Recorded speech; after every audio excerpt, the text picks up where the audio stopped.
Assalamu alaikum wa rahmatullahi wa barakatuhu. Жараткан Аллага чексиз мактоолор болсун. Сүйүктүү пайгамбарыбыз Мухаммад саллаллаху алейхи вассаламга салам жана салаваттар болсун.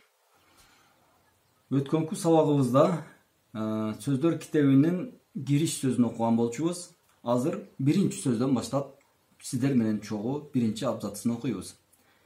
Биринчи сөз, себеби бул сөздөр китеби 33 сөздөн турат негизден. Неден мазмунун алсак, мына биринчи сөз, экинчи сөз деп ошол 33 сөзгө чейин келет.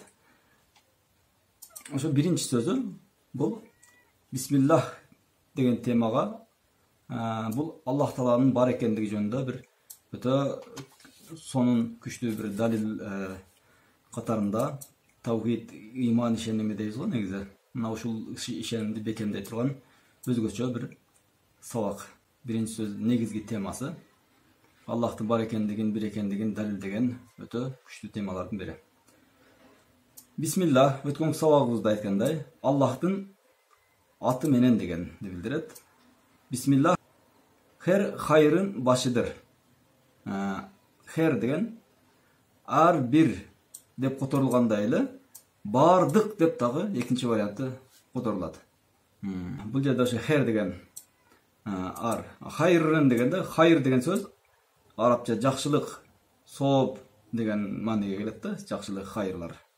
Анан ын деген бул түркчө мүчө болуп кетип атат. Окончание бул бисмиллах, бисмиллах бардык хайрдын, жакшылыктын башыдыр.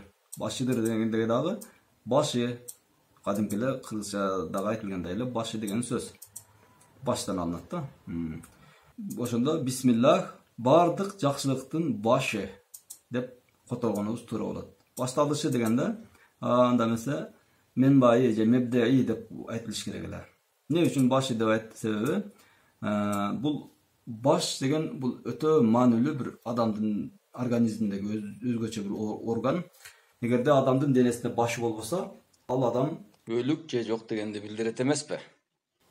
Ошондуктан бисмиллах бул бардык жакшылыктын башы. Эгерде бардык жакшылыкты бисмиллах деп, Аллахтын аты үчүн бисмиллах деп жакшылык кылбай турган болсо, анда эмесе ал жакшылык болбой калат.